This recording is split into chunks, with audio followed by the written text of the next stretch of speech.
Hello again, I'm John Turzak, and this lesson, kind of sophisticated, somewhat expensive, but really delicious and beautiful. The eye of Colorado lamb rack baked in pastry with spinach and duxelle, mushroom duxelle, and then sliced, medium rare, and served with mushroom Madeira sauce. So first, we're going to bone out this lamb rack by coming down carefully, being sure that we don't want to cut the eye, which is right here, the main part. Just want to get the bone off.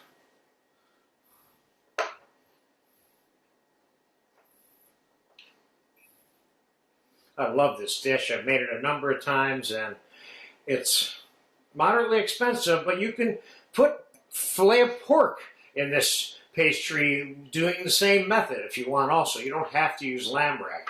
So this is a good how-to kind of lesson in terms of doing this kind of thing. So let's get the excess meat off, and let's get the excess fat off of here, and some of this silver skin. Being careful not to cut the lamb rack away in the process.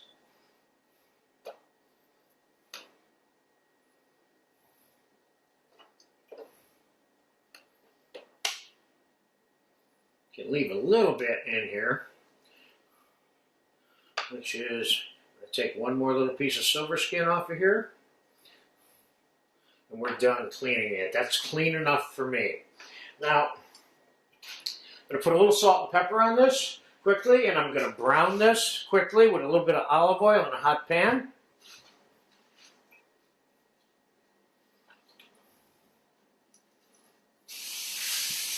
Being careful not to cook it any more than is necessary. To give it a little bit of brown flavor, and it's not something that you even have to do.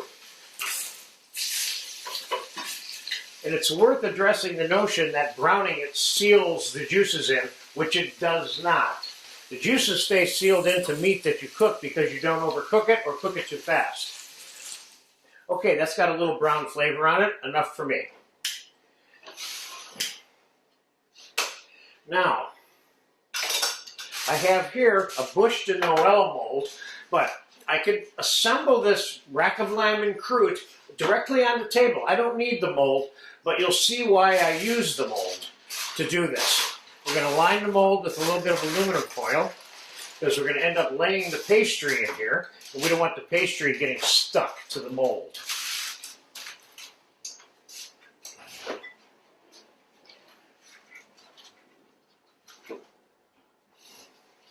Now I have a piece of commercial puff pastry here, which you can buy in the supermarket, which is what I did.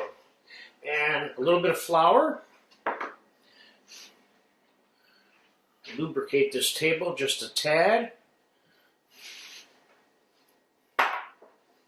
Now, how big is the lamb rack?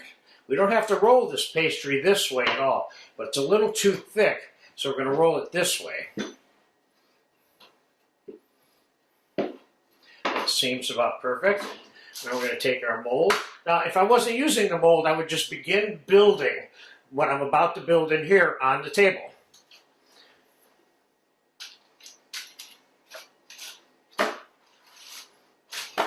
Now what I normally do is I'll take the piece of meat and mark it in here so I can see exactly where I want to put everything. So we're going to start with some nice blanched green spinach. We're going to line the bottom of the mold. Then we're going to put a layer of the mushroom, onion, duxelle, mushroom hash, if you will, which is tasty and delicious all by itself. But I don't want the stuffing to overdo the amount of lamb that we have. All right, so now we're going to lay the lamb in here. Put another layer of the duxelle on top.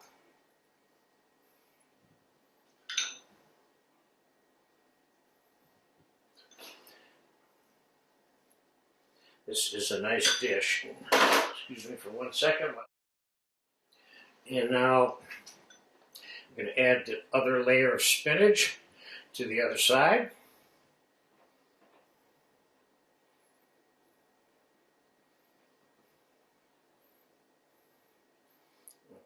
Pack that down a little bit. Put a little bit of salt and pepper on that last layer of spinach there. Now I have some egg wash over here, which is a couple of egg yolks, a couple of tablespoons of cream, and a tablespoon or two of cold water. Now we're going to decide how much of this pastry needs to be trimmed. We don't want this overlapping to the extent that we have double layers of pastry on the bottom, because it won't be cooked as much as the other pastry. So we're going to lay this here and then cut this pastry so we don't have any excess pastry. I'm going to cut this piece also. Now that should meet there, so we have a nice seam without having a lot of overloaded pastry in there, which is exactly what we have. Now I'm going to egg wash that so that ultimately it will stick together. Now, as you can see, I have it packed into this circular thing. If I really want it to stay circular like that, or semi-circular, I'll refrigerate this for a number of hours possibly before I turn it out of the mold. But I'm going to turn it out of the mold right now.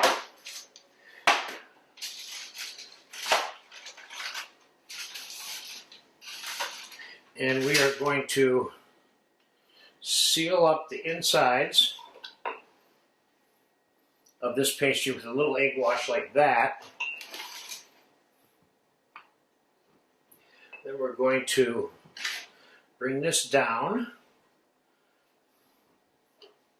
and we're going to cut the pastry so it kind of looks nice. Just in the final analysis, we may want to present this whole to the people that we're serving it to, and not necessarily just cut.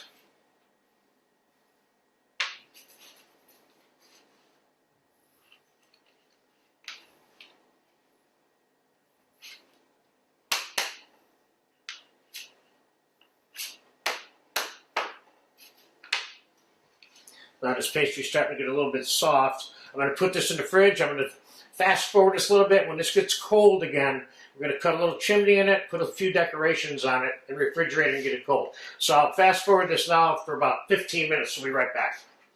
Okay, it's been in the refrigerator about 10 minutes. It's nice and cold, and this is this trim that I had that we cut off earlier. So let's do a quick decoration on this, then re-refrigerate this again until I'm ready to bake it off for you. So I'm going to start by cutting a little miniature hole right here so we have a steam escape valve. And we will cut a little circle to go around that. Egg wash that and put that on there like so. And let's put a few little what we call florins, which are these little crescents. Let's dip some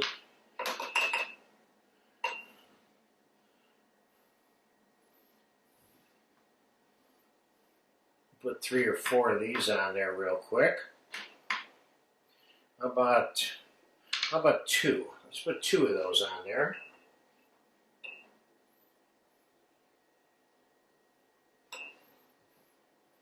And let's put a couple of little stars on there.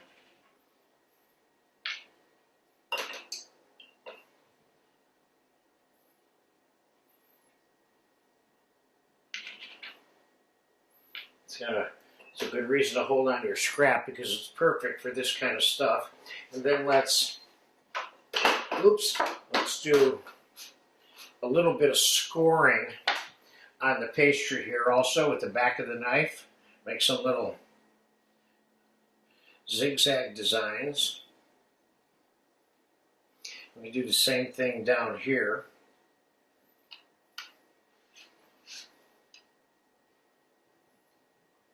We're going to bake this at 400 when we do bake it, but I'm going to let it get cold first. We're going to come back to it. So I'm going to stick it in the fridge for about an hour. When we take it out, we're going to egg wash it. and bake it at 400, like I said, till the pastry's brown and it's starting to get a little bit warm inside. You want to serve it medium rare, I do. Of course, you can bake it as long as you want, of course, to meet the temperature needs of your diners. So I'm going to put this in the fridge and come back in about an hour, and we're going to bake it off, and then we'll slice it and serve it and get it on a plate with some nice sauce. So I'll see you in about an hour. Okay, the rack of lamb and croute is nice and cold now. Pastry's cold, so we're going to egg wash it, and we're going to bake it off in a 400-degree oven. I'm going to take special care that this does not get overcooked and that we have a medium rare eye of the lamb rack in the middle of this when we slice it and put it on the plate with the wild mushroom Madeira sauce that I made for this, which you have a video for, of course. So let's pop this in that 400-degree oven, and we'll be back soon enough. I'm going to test the inside of this with a skewer or a small thin knife to know when that lamb in the middle of it is just starting to get barely warm. I know it's done. So we'll fast forward this now to about 30 minutes, give or take. So I'll be right back. It's been about 35 minutes for that rack of lamb and croute. It's done. I tested it with a knife a second ago, and I'm going to show you exactly in 1 second how I tested it with the knife. First, let's get it off in this hot pan so it stops cooking.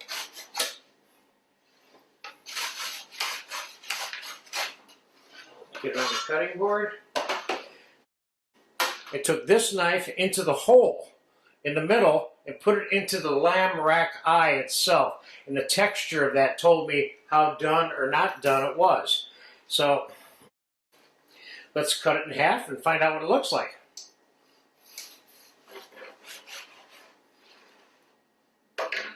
That looks like it's the perfect medium rare to me. So let's slice some of it up and put it on the plate. That looks really good.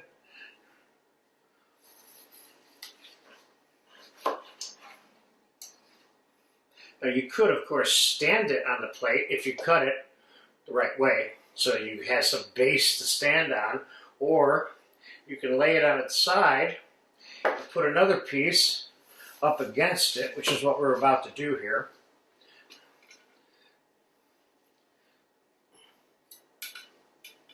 So that's one dinner. So one of these racks equals 2 dinners. Normally that would have been an 8-bone lamb rack. So 4 bones would be a typical dinner, so this is the equivalent of 4 bones. That looks really tasty. I'm going to put some of that mushroom Madeira sauce around here. This is the kind of thing you need some little piece of broccoli and maybe some tomato provençal or some escalloped potatoes or roasted potatoes to go with this, or even some noodles on the side, all kinds of things. So there you have, there's a fairly elegant special occasion dish, roast rack of lamb and croute with spinach and mushroom. It's the sauce on this particular dish, though, that's really going to put it over the top. Go to the mushroom Madeira sauce video, and you'll see what this sauce tastes like if you watch that. It's very, very, very good. So if you get a chance to eat something like this for a special occasion, do it. And keep in mind that you can put other meats in here besides rack of lamb and do the same style. Okay? There it is. Enjoy it.